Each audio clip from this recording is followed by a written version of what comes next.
In early 1962, the helicopters sent to Vietnam by President Kennedy flew their first combat missions against the NLF.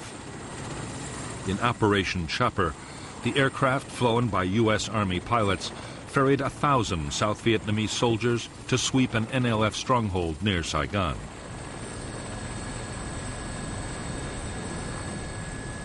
It was the beginning of a whole new phase of the conflict.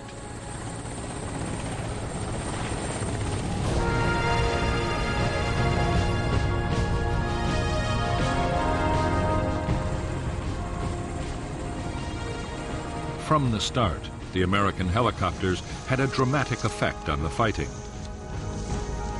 Government troops could take the guerrillas by surprise or cut off their line of retreat after a battle. Often they panicked and were killed as they tried to escape. In the first months of 1962, the South Vietnamese army won a string of victories, badly shaking the NLF's morale.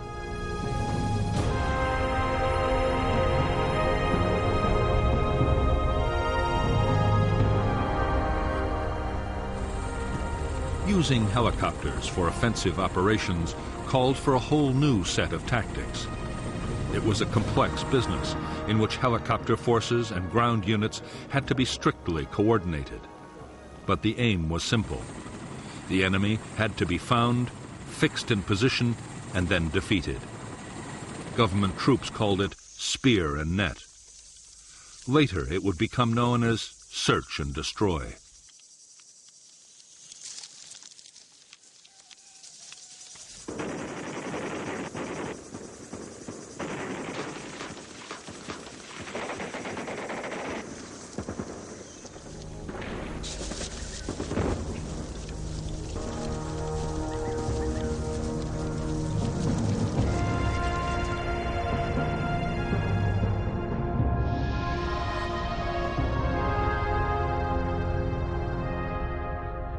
A search and destroy operation usually began with intelligence locating an NLF unit. The task then was to place forces to cut off the enemy's retreat. If there was a river nearby, South Vietnamese gunboats were deployed in blocking positions. Infantry on foot and in armored personnel carriers were moved in overland. Meanwhile, American helicopters loaded up with government troops rendezvoused with their escort of ground attack aircraft. After bombing or artillery strikes, the airborne infantry landed and advanced towards the enemy, acting as the offensive spear. Trapped by the net of blocking forces, the Viet Cong would be forced to do battle and be destroyed by vastly superior firepower, or so the theory went.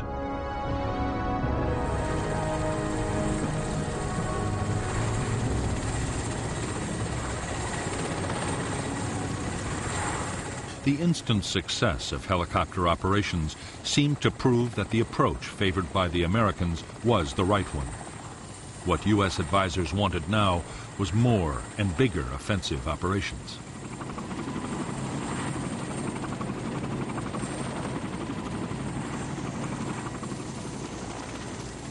The greatest need was for more helicopters, and the Americans quickly provided them.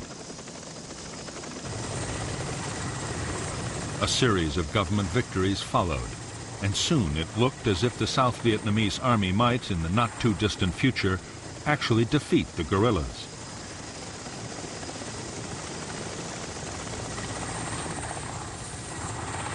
In July 1962, General Paul D. Harkins, head of the U.S. Military Assistance Command in Saigon, reported to Washington that tremendous progress was being made in South Vietnam.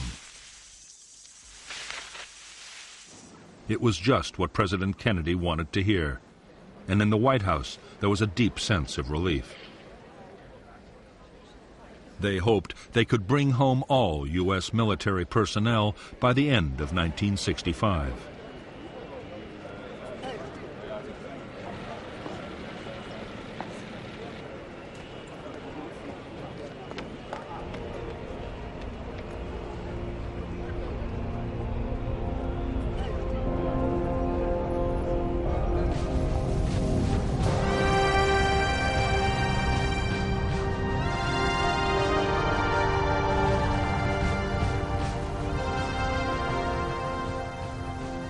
To Ho Chi Minh and the leaders of North Vietnam, the big increase in American military support for the South was deeply troubling. Did the U.S. mean to put in combat troops? Or perhaps even invade the North itself?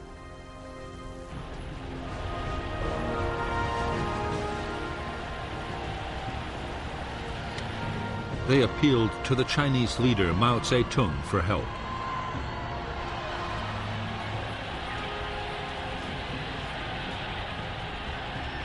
Mao was anxious to be seen as the champion of liberation movements around the world.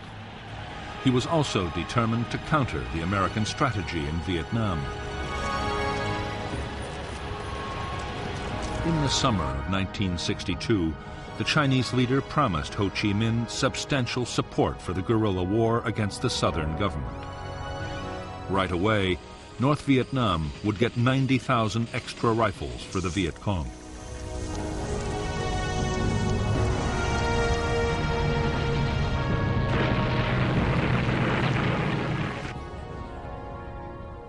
As yet, the Americans knew nothing of the Chinese decision to back the war.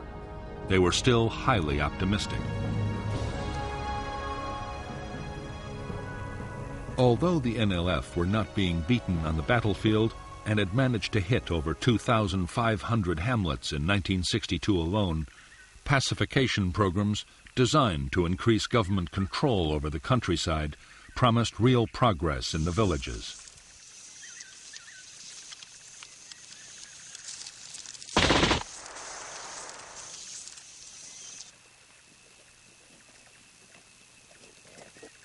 In a program coordinated by the Central Intelligence Agency, U.S. Special Forces were working with Montagnard tribal groups in the central highlands of South Vietnam. They fortified villages and trained local volunteers to fight the Viet Cong in their own areas. The tactics involved setting ambushes, heavy night patrolling, and above all, responding fast to guerrilla incidents.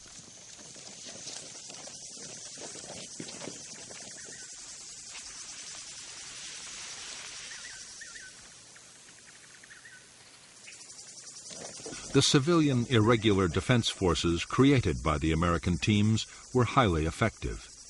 The NLF found it increasingly difficult to organize openly amongst the population.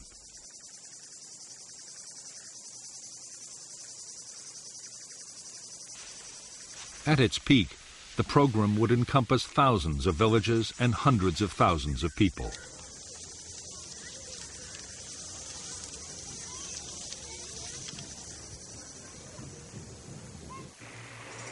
While the effort in the highlands was entirely an American initiative, further south the Saigon government had embarked on its own pacification program.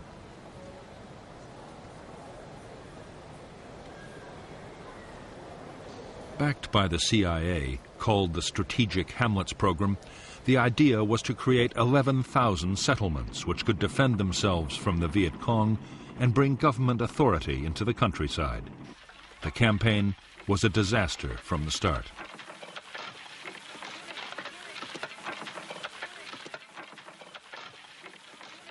Instead of winning the voluntary cooperation of villagers, the government embarked on a crash program of forced resettlement. Families were moved, sometimes at gunpoint, from their traditional lands and the burial grounds of their ancestors. Funds promised for development were embezzled by corrupt officials.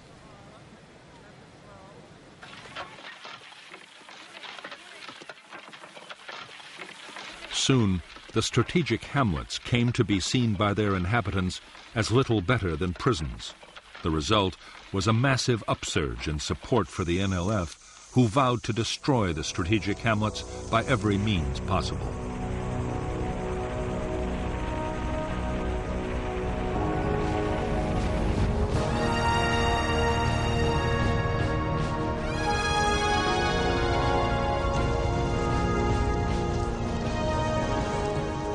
From the first introduction of American helicopters into South Vietnam, NLF tacticians had worked feverishly to develop ways of dealing with the threat. They had learned to mount ambushes with heavy machine guns near the obvious landing zones.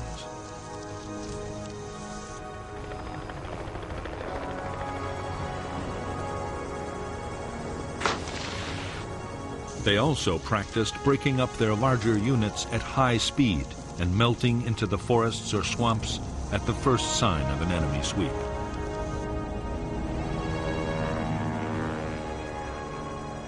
One of the biggest lessons learned by the guerrillas in 1962 was to keep their attacks short.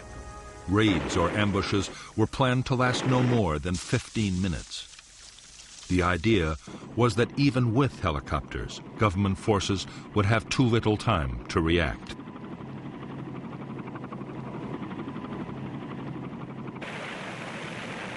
Slowly, by using their new tactics, the Viet Cong had recovered their confidence. So much so that by the start of 1963, they were able to inflict a shattering defeat on a South Vietnamese Army air mobile operation.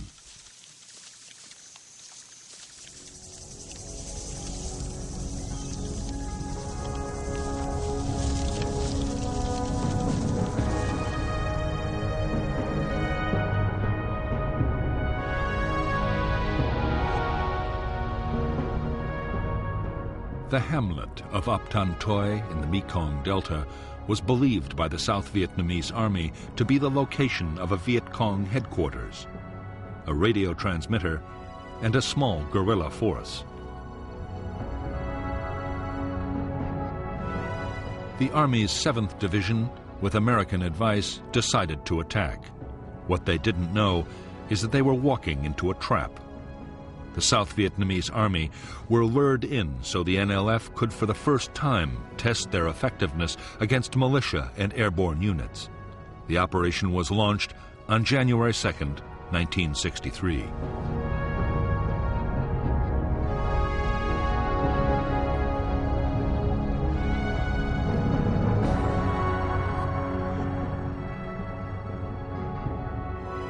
The neighboring hamlets of Ap Tan Toi and Ap Bac were strung out along a raised dike and an irrigation canal.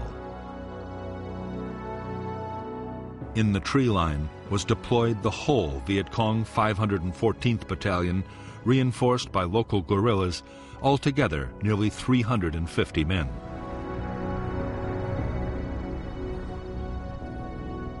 The 11th Regiment of the South Vietnamese Army landed north of Ap Tan Toi and exchanged fire with the Viet Cong. Meanwhile, a Civil Guard task force pushing from the south ran straight into the Viet Cong at Ap Bac and was stopped in its tracks.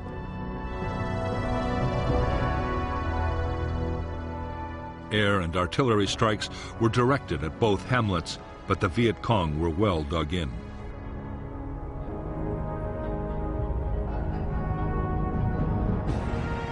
A reserve company of Army troops was landed in transport helicopters to attack Ap Tan Toi.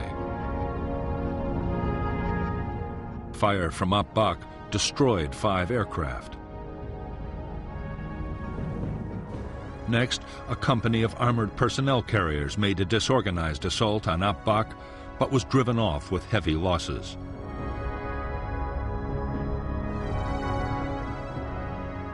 Airborne reinforcements were dropped in the wrong place by the Army commander. This allowed the Viet Cong to escape and avoided further government casualties.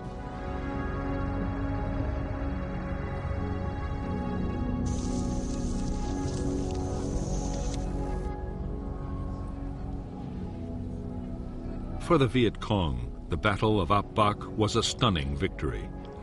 For the first time, they had stood their ground against helicopters and armored vehicles. Almost 400 South Vietnamese troops were killed or wounded.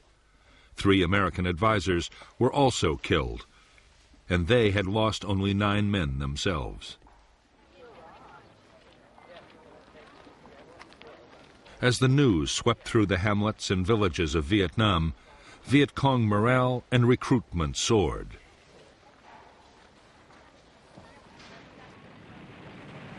After Ap Bac, the guerrillas sharply accelerated the tempo of their operations. Attacks on strategic hamlets were launched almost every day, and hundreds were overrun. The guerrillas hit isolated government forts, tempting sources of arms and radios. Usually, they set ambushes for any army troops that might be sent to the rescue.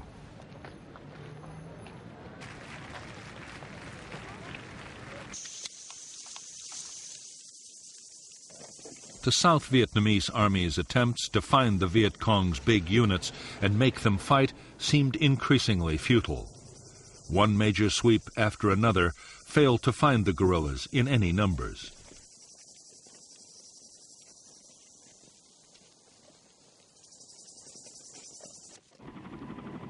By now, many American advisors in South Vietnam, colonels and captains at the sharp end of the battle, had begun to ask questions about U.S. military doctrine.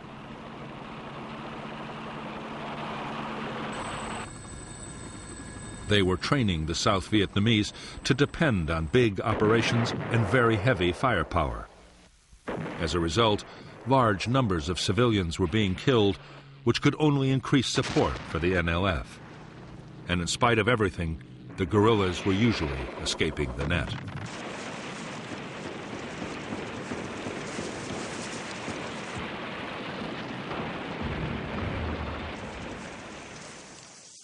What the advisors wanted were tactics more like those the Special Forces had adopted in the Central Highlands. Small unit patrolling, ambushes, and night operations, all the time working closely with local people.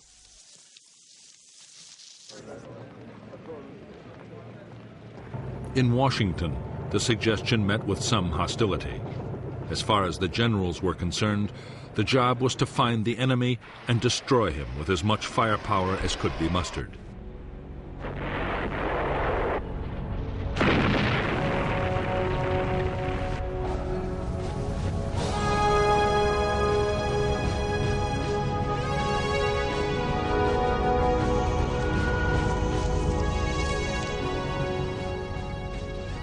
For years, President Diem had filled the ranks of South Vietnam's government officials with fellow Catholics, enraging the majority Buddhist population.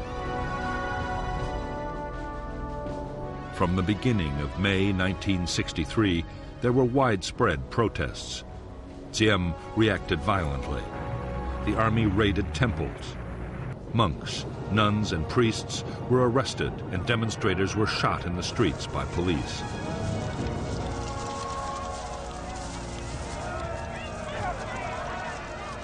In July, students began their own mass actions in support of the Buddhist cause.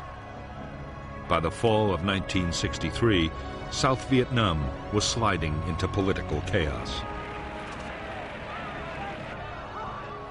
As sheer mismanagement looked set to destroy the country, Army generals directed by the CIA hatched a plan to overthrow the president. American officials, exasperated at Diem's failures, signaled that Washington would not oppose a coup. The plotters made their move on November 1st, 1963, attacking the presidential palace with armor and aircraft. The generals had promised that President Diem would be allowed a safe flight into exile. However, the day after the coup, Diem was brutally murdered along with his brother Nhu by unidentified assassins. 3 weeks later, on November 22, 1963, in the United States, President Kennedy was himself assassinated.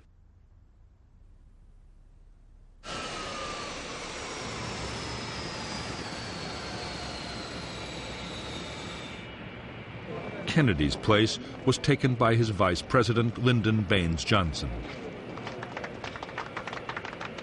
Johnson had always been wary of America's involvement with Vietnam.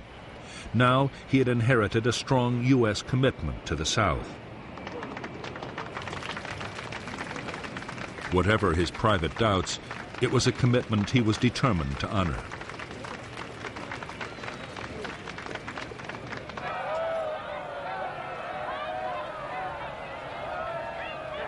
The chaos that had engulfed South Vietnam in the closing months of 1963 was seen in North Vietnam as a golden opportunity.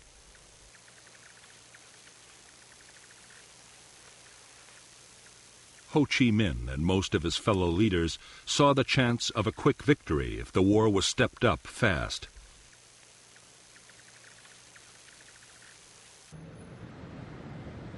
Amongst the North's communist backers, the Soviet Union was opposed to any escalation.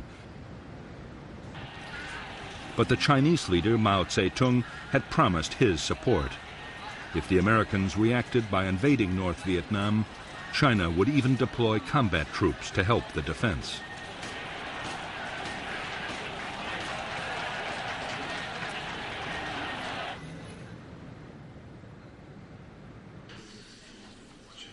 In December 1963 in Hanoi, the Central Committee of the Communist Party approved measures to intensify the war in South Vietnam.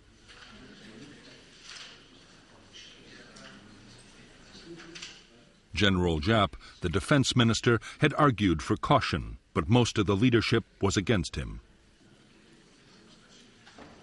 The order was given to speed up the flow of men and weapons to the NLF in the south.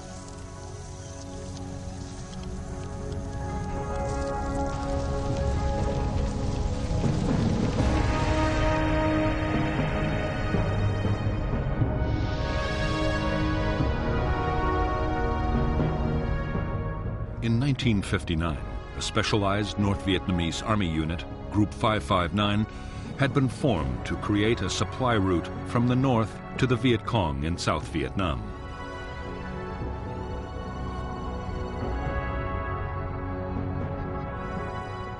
Jungle trails inside the south had proved too vulnerable to government army sweeps, and so, helped by their allies, the Pathet Lao guerrillas in Laos, and with the tacit approval of Prince Sihanouk of Cambodia, Group 559 had taken over the border areas just outside South Vietnam.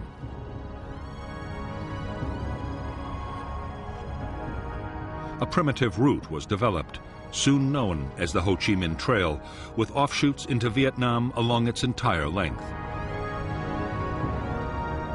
By early 1964, the trail was being transformed into a secret jungle highway with depots, air defense, and garrisons of permanent logistics troops.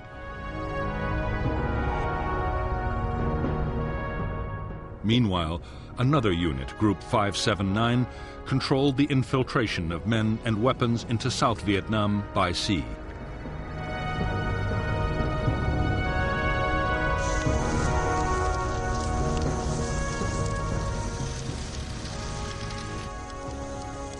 In the first months of 1964, the NLF stepped up their campaign in a concerted effort to push South Vietnam to the edge.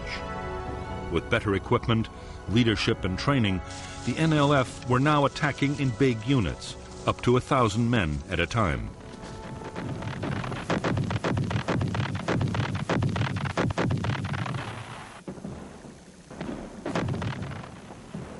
As the guerrillas sensed victory and piled on the pressure, on January 30th, there was yet another military coup in Saigon. The U.S. Defense Secretary, Robert McNamara, was dispatched to Vietnam to boost the authority of the new leader, General Nguyen Thanh. Yet few American officials imagined Thanh could soon win popular support or rally the demoralized South Vietnamese army.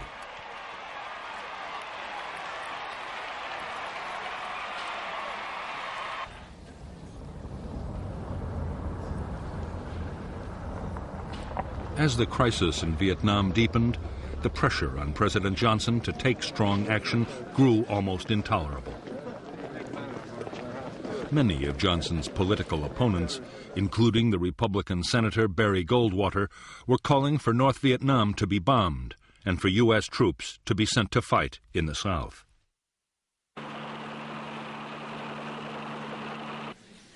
The Joint Chiefs of Staff were also insisting that decisive military action would have to be taken to pressure Hanoi.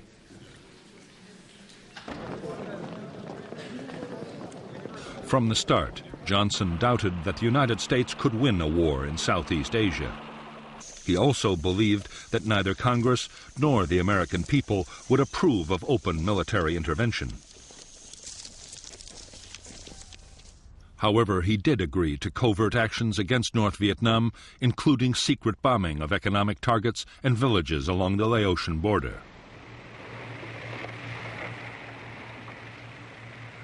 With support from American warships, the South Vietnamese Navy began a series of commando raids on North Vietnamese coastal installations.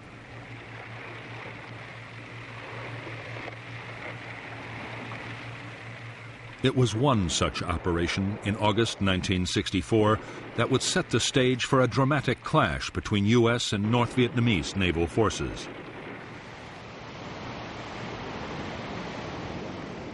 In the Gulf of Tonkin, the simmering conflict between the United States and Hanoi was sent spiraling towards outright war.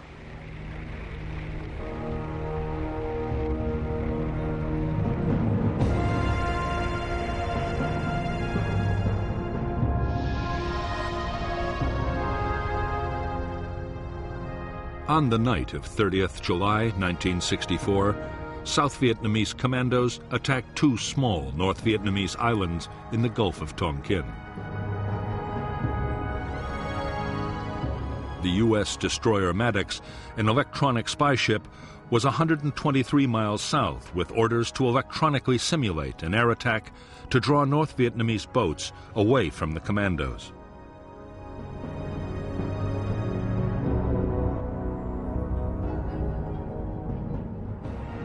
On August 2nd, 3 North Vietnamese torpedo boats approached the Maddox at high speed, mistaking it for a South Vietnamese escort vessel.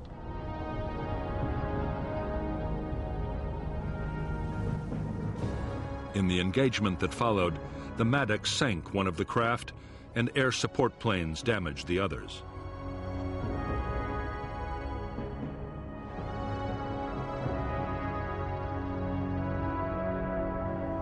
Maddox continued operations, reinforced by a second destroyer, the USS Turner Joy. 2 nights later, still gathering intelligence and in bad weather conditions, the captain of the Maddox reported that he thought they had been fired on and were about to be attacked. As he later reported, no attack took place.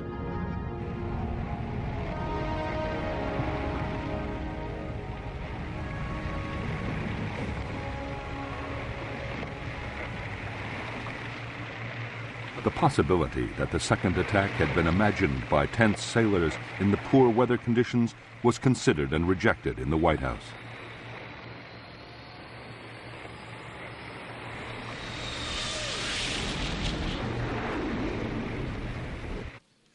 Six hours after the supposed attack, a retaliation against North Vietnam was ordered by President Johnson. American jets bombed 2 naval bases. A major oil facility was also destroyed. 2 U.S. aircraft were lost in the raids.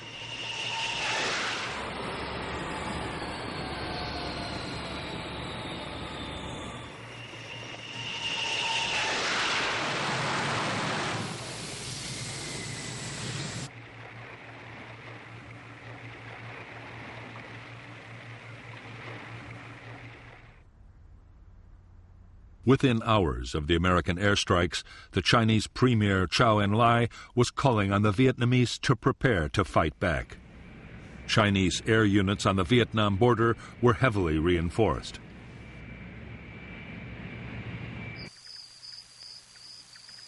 Frantic efforts were made to improve North Vietnam's anti-aircraft defenses. At the same time, jets of the fledgling North Vietnamese Air Force returned to Vietnam from their training base in China.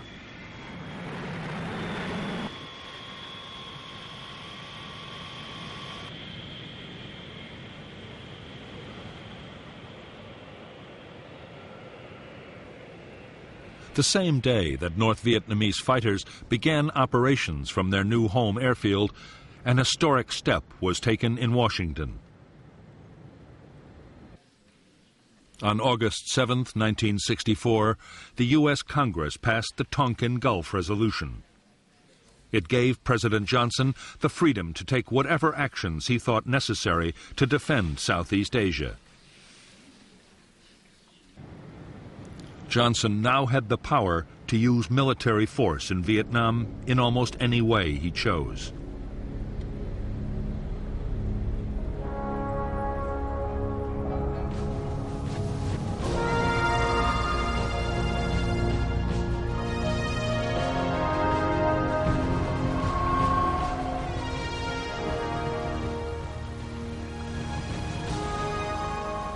In North Vietnam, there was a growing fear that the United States meant to deploy troops in the south and perhaps even invade the north itself.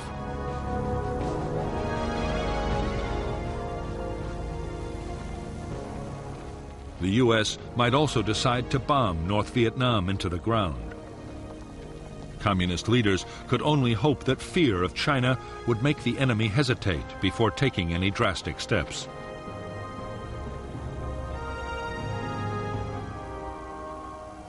Meanwhile, a bold stroke might win the war in the South before the Americans could intervene.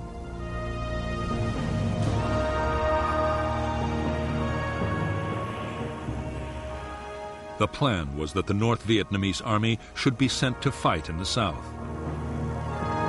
Supplying them would be no easy task, but their well-trained and heavily armed regiments just might tip the balance. The aim was to topple the weakened South Vietnamese state within little more than a year.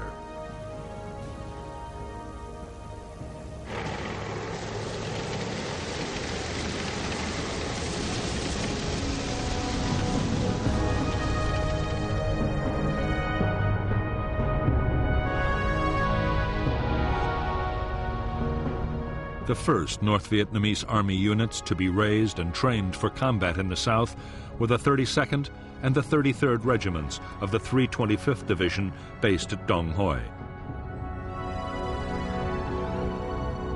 The 66th Regiment of the 304th would follow next. The plan was that starting in October, the troops would march for 6 weeks down the Ho Chi Minh Trail and enter South Vietnam's central highlands in early 1965.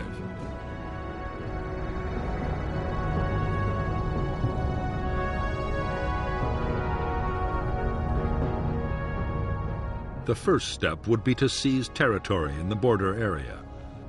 At the same time, the Viet Cong would take over the coastal provinces of Quang Ngai and Bien Dinh. The NVA would then advance along the line of Highway 19 between Pleiku and Quy Nhon, splitting South Vietnam in two. Meanwhile, the Viet Cong would mount big attacks in the Mekong Delta and around Saigon. Victories there would open the way for a general offensive and trigger the popular uprising which would sweep away the Saigon government.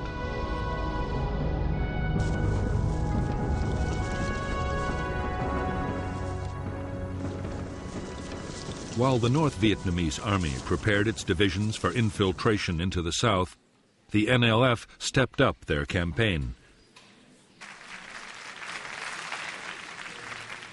One of their main aims now was to deter the United States from getting more deeply involved in the war.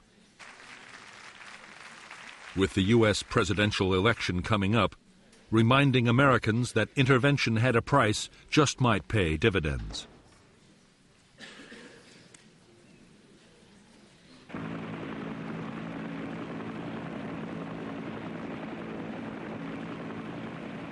On November 1st, 1964, only 2 days before the election, Ben Hoa Air Base near Saigon was blasted by Viet Cong mortars. 4 Americans were killed and 76 wounded. 5 B-57 bombers were destroyed and 15 damaged. Although the attack seemed a blatant provocation, President Johnson was determined not to react in a way that might endanger his election chances. His restraint seemed to have paid off handsomely when, on November 3, 1964, he resoundingly defeated his rival, Barry Goldwater.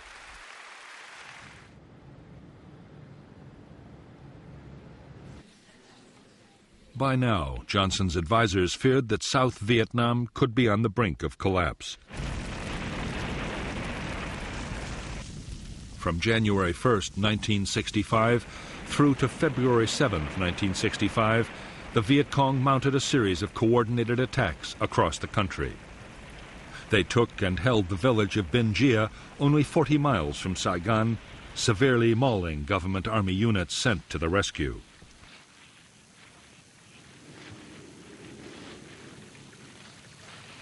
Altogether, 200 government troops were killed near Binh Gia, along with 5 American advisors. The battle culminated in a devastating ambush that almost wiped out a relief column of elite South Vietnamese Army Rangers.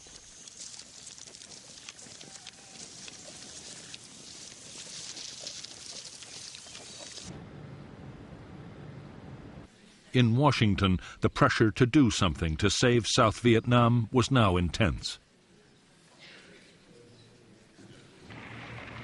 Although Johnson doubted that bombing North Vietnam could dissuade it from supporting the Viet Cong guerrillas, he agreed to let military planners prepare a major campaign. Meanwhile, a series of strikes would be launched as reprisals if there was any major attack by the Viet Cong.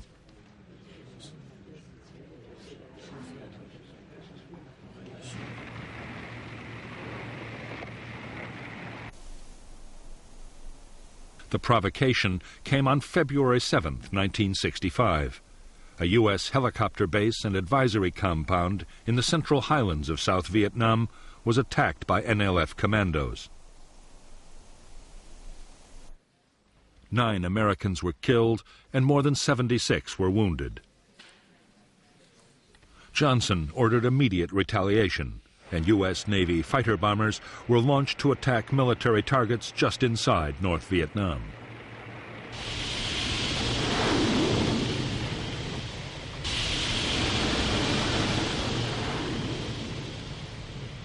Only 3 days after the U.S. raids, there was another attack by the Viet Cong on Americans. This time, it was a bomb in a hotel at Quy Nhon, which killed 23 U.S. servicemen. More retaliation strikes were launched, and on February 13, 1965, President Johnson authorized a bigger campaign, codenamed Operation Rolling Thunder.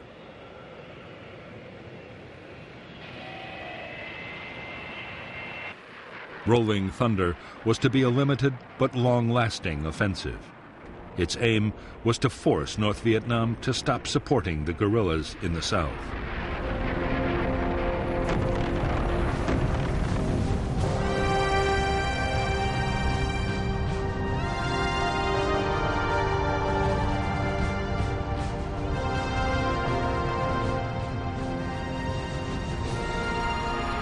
As Operation Rolling Thunder got underway, the chief of the U.S. Military Assistance Command in Saigon, General William C. Westmoreland, grew increasingly worried about the security of bases involved in the campaign.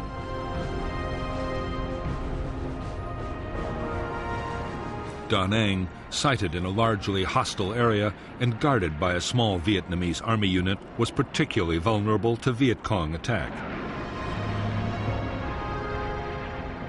Westmoreland asked for 2 battalions of U.S. Marines, 3,500 men, to be deployed around the base.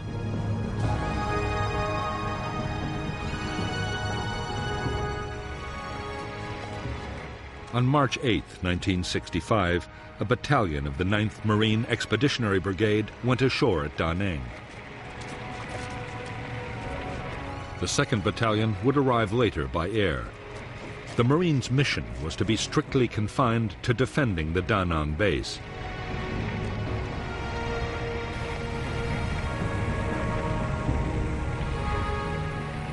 However, even as the troops were landing, General Harold K. Johnson, the Army Chief of Staff, was already in Saigon to talk about much bigger deployments.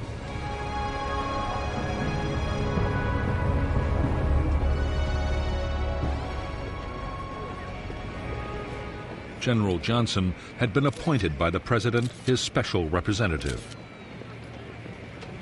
His mission was to prompt General Westmoreland and U.S. Ambassador Maxwell Taylor to say what troops they needed to win the war.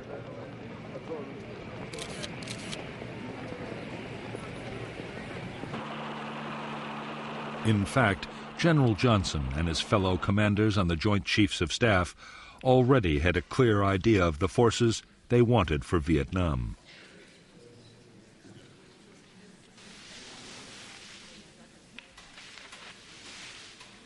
The Joint Chiefs' wish was for 3 divisions, around 70,000 men. That was the number called for in their defense plan for Southeast Asia, Operation Plan 32. The plan had been designed to meet an invasion of South Vietnam from the north or China, something that no one now expected to happen.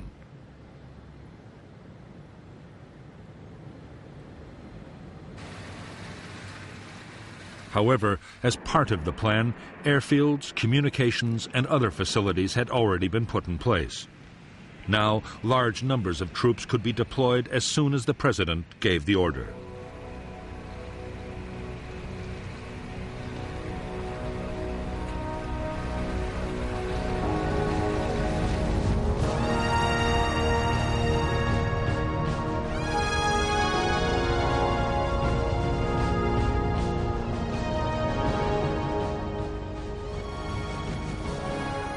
It was American public opinion that most worried President Johnson. He was determined to move slowly on sending more men to Vietnam. He agreed to another 3,000 Marines and 20,000 logistics and support troops to prepare for further deployments. But for the moment, that was as far as he would go.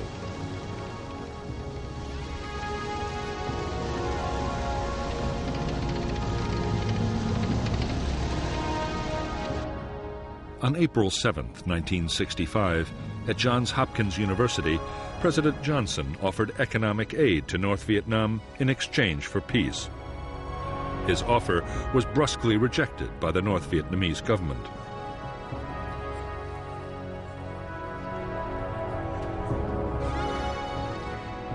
Two weeks later, Johnson agreed to raise U.S. combat strength in Vietnam to more than 60,000 troops. Allied forces from Korea and Australia would be added as a sign of international support.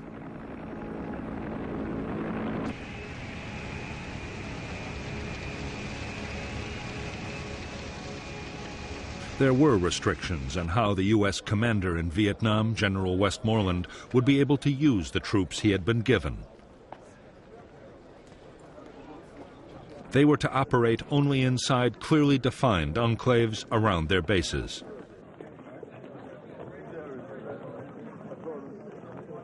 To Westmoreland's dismay, all operations were to be strictly defensive.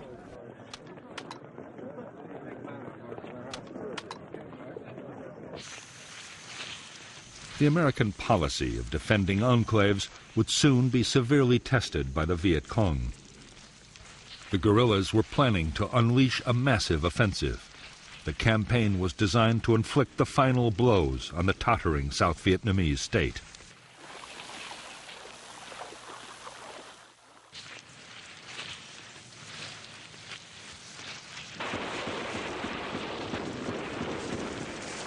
The storm broke on May 11th with a full-scale assault by 2,500 Viet Cong troops on Song Bay, a provincial capital. After fierce battles in and around the town, the Viet Cong withdrew, but only after holding Song Bay for nearly 2 days.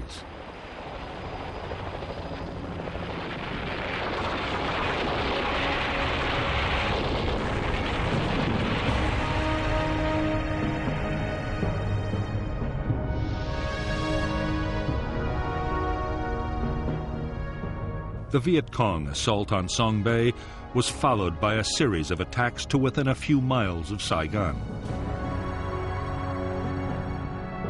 Meanwhile, in the Central Highlands, U.S. intelligence had detected all the elements of the North Vietnamese Army's 325th Division and signs that the 304th was on its way.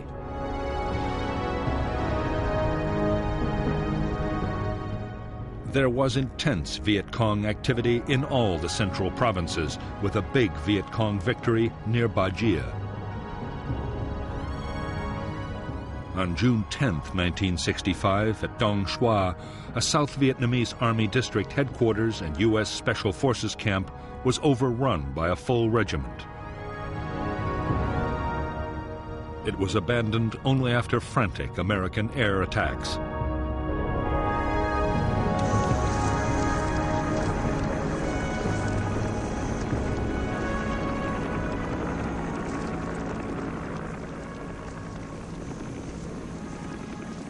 The sheer scale of the Viet Cong's new offensive had far surpassed anything that either the South Vietnamese Army or the Americans had anticipated.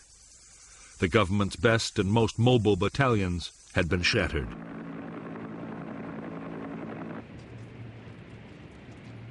The disaster was followed by political upheaval. A faction of young military officers installed Air Vice Marshal Key as Prime Minister and General Nguyen Van Thieu as President, openly restoring military government.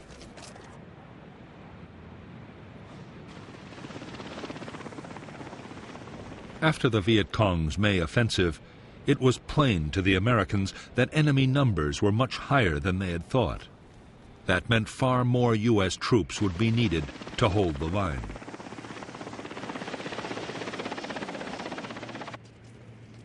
Estimates of just how many kept rising until on June 7, 1965, General Westmoreland asked Washington for 200,000 men.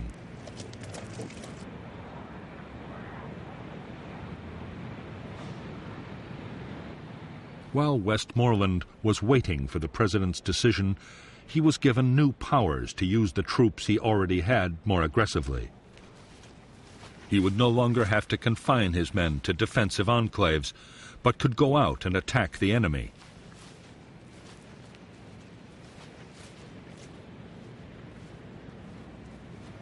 On June 27, 1965, General Westmoreland launched the first purely offensive operation by American ground forces in Vietnam. It was a sweep into NLF territory just northwest of Saigon.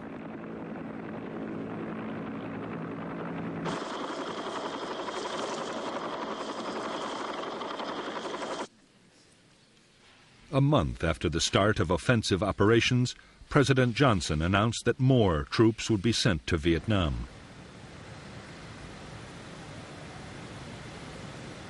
He was still playing down the scale of the commitment, but had already decided to deploy the 200,000 men he had been asked for.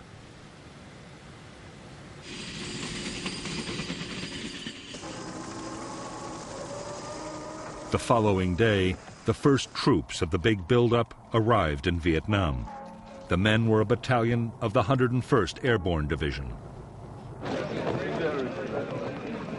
By this time, there was no longer any doubt about just what their mission would be. They were to find the Viet Cong's main force military units and destroy them on the battlefield.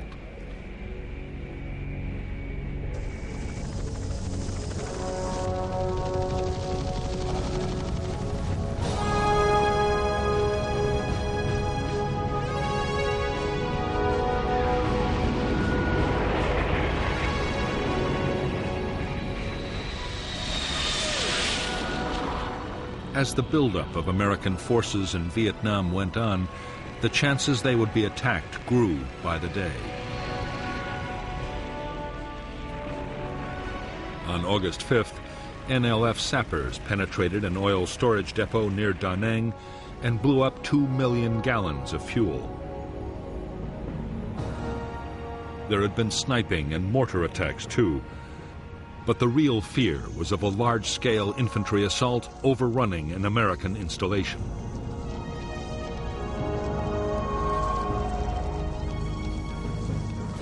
What the Americans needed was accurate and timely intelligence about what the enemy intended to do.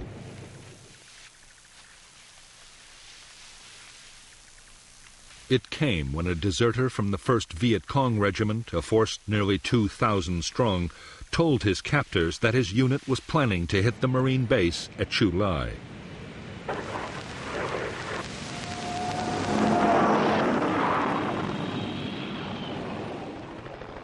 The Marines quickly planned a full-scale operation to trap the Viet Cong regiment in its assembly area.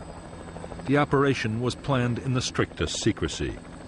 Codenamed Operation Starlight, and deploying 4,000 troops, it would be the first American regimental-sized battle since the war in Korea.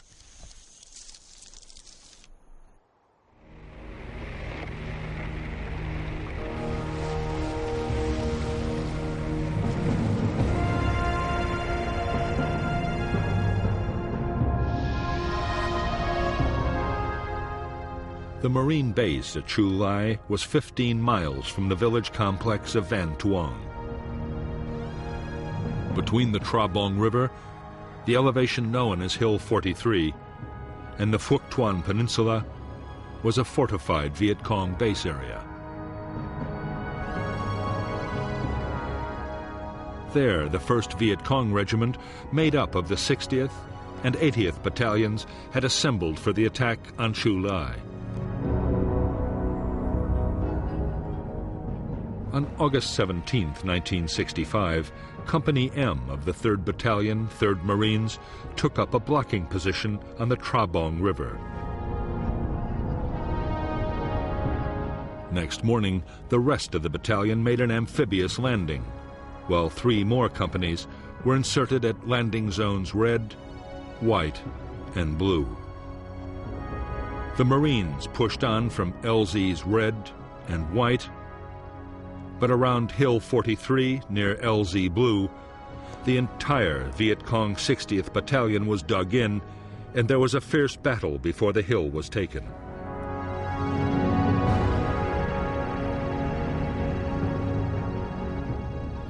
There was also heavy Viet Cong resistance near the hamlet the Americans called Ah Chuang Tu.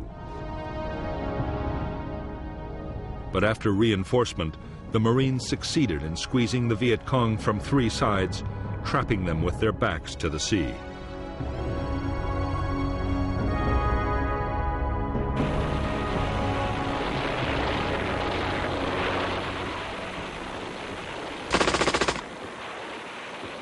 In Operation Starlight, it was the early battles that proved the heaviest. The first 2 companies in action took almost 1/3 casualties. 29 were dead and many wounded, but the Marines had claimed nearly 300 Viet Cong killed.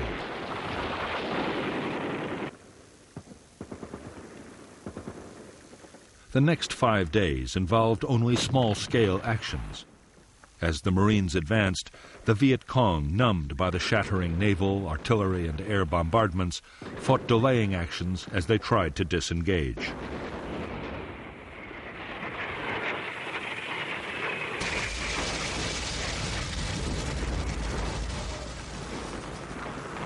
In support of the attacking infantry, Marine guns at the Chu Lai base alone fired over 3,000 rounds.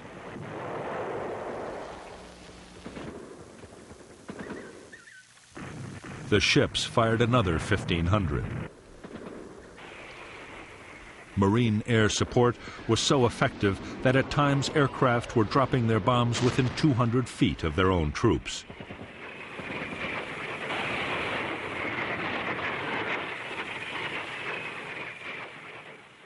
At the end of the operation, nearly 700 Viet Cong were claimed as dead. The Marines had lost 45 dead and more than 200 wounded in the battle.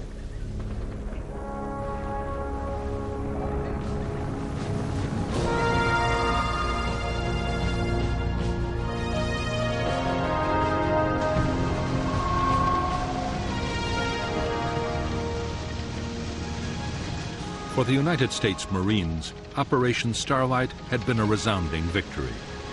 In the first major battle of the war, the guerrillas had been defeated on their own territory and by inexperienced troops.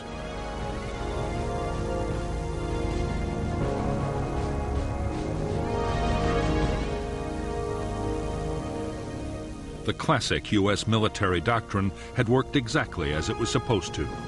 The enemy had been found, fixed in position, and then destroyed with massive firepower.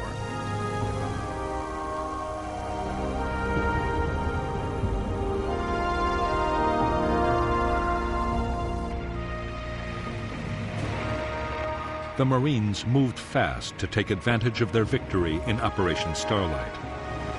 They launched a series of attacks against NLF concentrations along the coast.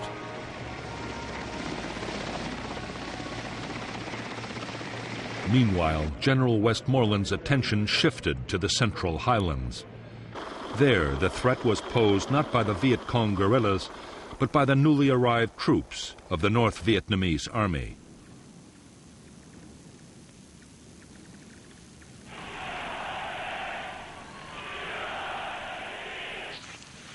It was against these professional and highly trained regiments that the Americans would fight their next major battle.